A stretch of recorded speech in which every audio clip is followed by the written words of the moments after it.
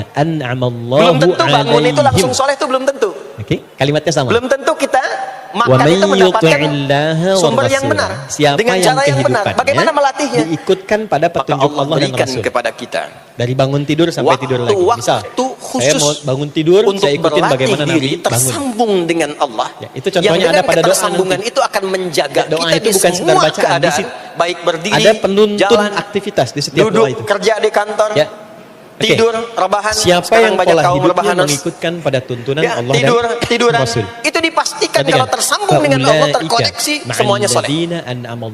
Karena kalau ingat, mereka itu ya, saya duduk ingat Allah. Kalau ingat di pekerjaan ingat Allah, mustahil kita bisa menuliskan sesuatu yang Allah tidak sukai. Oleh Allah. Tambahin nolnya. 4 kalangan. Ya, bikin paraf, tanda tangan pada proyek yang tidak benar. Mustahil, karena ketika sedang tanda tangan ingat Allah. Ya. Nah, dalam bahasa Arab, sesuatu yang tersambung dengan kuat, yang membenarkan sehingga selalu dan mengamalkan, menempel dan sulit terpisahkan. Misal, itu bahasa Arab yang disebut dengan silah. Dari wasala, maka dia membenarkan ayatnya dan mengamalkannya. Ibadah yang melatih kita untuk terus tersambung sehingga ingat pada Allah di setiap keadaan, yang dengan ingat itu menjadikan otomatis amal perbuatan kita ingin dipastikan diridhoi dan disukai oleh Allah, sehingga berubah menjadi soleh. Ibadah yang melatih kita untuk mendapatkan itu disebut dengan sholat namanya. Ketika diyakini, makanya sholat disebut sholat, bukan hanya mengandung unsur doa, tapi latihan yang Allah berikan kepada kita untuk mengoneksikan diri kita sehingga dalam semua kegiatan kita ingat Allah. Itu yang dimaksud di Quran surah keempat yang saat hidupnya sering mendedikasikan kegiatannya untuk ibadah. Maaf ya, jangan hanya dipahami berperang misalnya secara militer, tidak. Anda bekerja niatkan karena Allah. Maka jika Anda telah tuntas mengerjakan sholat, istri suami sebagai titipan Allah, menyayanginya karena Allah. Ciri orang yang posisikan berhasil anak sebagai sholatnya titipan Allah adalah dia mampu mengoneksikan dirinya dengan Allah. Cintai istri itu karena Allah. Makanya kalau sudah selesai sholat, kita sudah ingat Allah. Kalau belum ingat Allah, diminta coba ingat lagi. Anda cintai anak selesai karena Allah atau karena saya? Jangan buru-buru meninggalkan tempat kita sholat. Ingat dulu, sambungkan dulu. Sehingga saat keluar dari tempat kita sholat sudah ingat Allah. Satu, dia akan memastikan yang dicintainya Allah itu disebut dengan zikir, zikrullah. Karena itu sholat disebut dengan zikir. Buka Quran surah ke-20. Jangan dibayangkan terlalu ekstrim, tidak. Ayat ke-14. Ya, misalnya saya nggak akan keluar dari Quran hadis sehingga nggak bisa didebat. Diingatkan ngaji misalnya. Nggak bisa didebat. Anda nggak bisa debat karena ini bukan pikiran. Karena ini Quran dan hadis. Quran surah ke-20 Toha ayat ke-14. Innani menjadikan Anda berjuang hidup untuk fa'budni wa aqimis sholata lidzikri. Salat disebut dengan zikir. Zikir itu artinya ingat. 3 jenis syuhada. Oke, tadi saya katakan di awal, sholat itu melatih kita supaya ingat Allah. Ya, karena itu ketika kita salat, Assalamualaikum warahmatullahi wabarakatuh. Assalamualaikum warahmatullahi wabarakatuh. Belum ingat kita kepada Allah, dimakamkan seperti biasa, tapi statusnya syahid. Setelah sholat ada zikir, itu kenikmatan surganya luar biasa. Dan zikir pertamanya apa? Kalau nggak percaya silakan lakukan dulu. Ya, nanti saat di ujung kematian itu ditampakkan langsung. Itu yang paling singkat. Yang keempat, sholihin. Kalau mau agak panjang, astaghfirullahaladzim alladzi la ilaha illa huwal hayyul qayyum wa atubu ilaihi. Kenapa istighfar? Saya akhiri di sini dengan karena cepat. Kita memohon ampun kepada Allah kalau dalam sholat tadi belum nyambung sama Allah. Karena ada orang yang saat sholat bukan ingat Allah, dia masih ingat dunia. Padahal dari sejak awal sholat sudah diminta buang urusan dunia ke belakang. Makanya kita bertakbir, itu ada kitabnya. Asrarus sholat, nadharat fi ma'anis sholat. Ketika Anda mulai bertakbir, takbir begini. Menenangkan istri, nggak menyinggungnya. Allahu Akbar. Kenapa mengangkat tangan gini salah satunya? Di antara maknanya, begitu sebaliknya, buang urusan dunia ke belakang, sampai ujung kaki. Pasrahkan dirimu kepada Allah. Kalau sholatnya ingin khusyuk, jangan bawa urusan dunia ke dalam sholat. Buang. Untuk laki-laki. Yang menjadikan seseorang kurang khusyuk begitu takbir, dunia masih dibawa. Lisannya berucap Allahu Akbar, tapi pikirannya motor Hu Akbar, mobil Hu Akbar, status itu belum diupdate Hu Akbar, miss call belum dibalas Hu Akbar. Itu bermasalah. Sehingga mudah dikerjai setan. Ada setan namanya Khanzab di Sunan Abu Daud. Saat seseorang mulai bertakbir kata Nabi, fayaqulu syaitanu. Di situ setan mulai beraksi. Artinya mohon kabul. Sebelum takbir kita dibikin fokus. Karena kita sudah meminta. Anda silakan praktekkan. Kalau mau sholat rasanya fokus. Tapi mulai bertakbir Allahu Akbar, setan mulai beraksi kata Nabi. Udhkur kata, udhkur kata. Ingat ini, ingat itu. hatta la yash'ural musalli kam rak'atan yusalli, sampai ada orang salat yang tidak sadar berapa rakaat sedang menunaikan salatnya. Masalah dan kesulitan. Subuh berapa rakaat tadi? Utama yang disampaikan oleh 2 diucapkan, tapi ketika dipraktekkan ada yang 3. Salat dan doa. Yang tidak hanya ada yang 1. Ya, ada yang begitu. Ada, tapi di hati saya gitu ya. Ini. Makanya setelah kita sholat, assalamualaikum, assalamualaikum, itu kita mencoba menyempurnakan dengan apa? Istighfar dulu. Kalau tadi ada yang belum tersambung. Setelah itu apa? Kita sambungkan. Allahumma antas salam, subhanallah, alhamdulillah, Allahu akbar. Makanya dilatih 33 kali. Sekali belum nyambung, 2 kali. 2 kali belum nyambung, 3 kali. 3 kali belum ingat, 4 kali. Masa iya sih sampai 33 kali belum ingat juga? Kita memohon kepada Bapak nama siapa? Joni. Siapa Pak? Joni. Siapa Pak? Joni. Siapa Pak? Apa nggak dengar saya Joni? Itu baru 3 kali. Ini kita 33 kali menyebutkan subhanallah. Masa nggak nyambung juga? Alhamdulillah 33 kali. Masa nggak syukur juga? Dilatih. Kalau sudah terkoneksi, inilah dia. Fadhkurullaha qiyama. Bangun dari sholat, bangkit. Selesai sholat, mau kerja, mau kemanapun, ingat Allah. Jadi nggak ada istilahnya keluar masjid tertukar sendal, tuh nggak ada. Yang mengajarkan kita untuk mengadukan ada di sini yang tertukar sendal. Allah. Ketika kita melakukannya dengan ikhlas dan insya Allah tidak ya. Kalau ingat Allah tuh nggak mungkin tertukar. Jadi begitu Anda akan menggunakan yang punya orang lain, sadar tuh. Astagfirullah, Allah mengawasi, bukan punya saya walaupun mirip. Ya, walaupun mirip. Ya, pakai yang punya kita, itu akan diarahkan. Tapi kalau nggak ingat ada yang mengawasi, nggak ingat ada yang lihat, nggak ingat akan dihisab. Mana yang tadi? Ini dia, masya Allah lupa saya. Pakai masya Allah lah gitu. Dia pakai yang paling bagus tuh. Pulang dia, padahal dia ke masjid tuh nggak pakai sendal. Quran surah kedua ayat 2-3. Pekerjaan juga begitu, nggak akan sembarangan ngambil yang bukan haknya. Kerjakan proyek yang tidak benar. Demi Allah, kalau di Indonesia ini mestinya benar semua sholatnya makmur. Wah, para polisi itu tenang tugasnya gitu. Ya. Tentara juga nyaman. Di pekerjaan tuh nggak usah ada CCTV. Ya. Nggak usah ada e-tilang, nggak usah ada kamera di jalan, kan? Ini karena kenapa? Latihannya nggak maksimal. Ini pentingnya sholat itu. Jadi semua menjadi amal soleh. Semua jadi amal soleh. Begitu ingat Allah, maka berdiri ingat Allah, jalan ingat Allah, duduk ingat Allah, berbaring pun ingat Allah. Kalau sudah ingat Allah, pasti disebut nama Allah. Ini yang dimaksud hadis Nabi. Qala Rasulullah sallallahu alaihi wasallam, kullu amrin fi balin la yubda'u fihi bi bismillahirrahmanirrahim fa huwa abtar. Setiap perbuatan yang baik yang dibenarkan oleh hati setiap hamba, lalu diikutkan bismillahirrahmanirrahim. Enggak mungkin orang nyebut bismillahirrahmanirrahim kalau enggak ingat Allah. Dan mendapatkan minum Allah, bismillahirrahmanirrahim. maka kita harus makan kembali kepada bismillahirrahmanirrahim. dan sholat. Bekerja bismillahirrahmanirrahim. Pola hidup itu ketika dikerjakan langsung jadi hasanah. Kedamaian, 10 poin. Dan solusi atas masalah-masalah. Dan jangan dianggap ringan ya. Ini kalimat ringan, tapi menentukan saat pulang, saat meninggalnya. Yang harus kita amalkan dalam. Nah, kalau nggak disebutkan bismillahirrahmanirrahim atau tidak bacakan doa yang menyertainya, maka jadi dunia saja, solehnya hilang, tinggal amalnya. Dan subscribe. Dibalasnya di dunia. Akhiratnya nggak ada. Itu yang dimaksud Quran surah ke-25 Al-Furqan ayat 23. Wa qadimna ila ma 'amilu min 'amalin faj'alnahu haba'an manthura. Kalau ada orang berbuat baik di dunia tapi tidak disertakan niat akhirat, kami balas dunianya. Anda kerja belasan tahun, puluhan tahun untuk dunia aja, dapat gaji, semoga Allah senantiasa dapat benefit, dapat penghargaan, dan kekuatan kepada ada yang juara, ada yang dapat bintang, champion, ya, ada yang promosi jabatan, tapi niatnya untuk dunia. Allah adil, kata Allah, kerja keras dia untuk dunia, saya balas dengan balasan dunia. Tapi kalau diniatkan akhirat, dunia dapat, akhiratnya pun dapat. Kan kerjanya sama, etosnya sama, di tempat yang sama. Kita niatkan akhirat, gak ada ruginya. Begitu meninggal, dapat. Beruntungnya dan bersyukurnya kita sebagai muslim, kita itu lengkap informasinya. Urusan kubur ada informasinya, akhirat ada informasinya. Silahkan komparasikan dengan informasi dan sumber manapun. Ditemukan nggak yang informasi detail seputar kubur, seputar hisab, seputar kiamat, seputar surga, seputar neraka? Cuma di Islam. Itu yang kita syukuri, supaya kita siap-siap, bukan sekedar dibaca.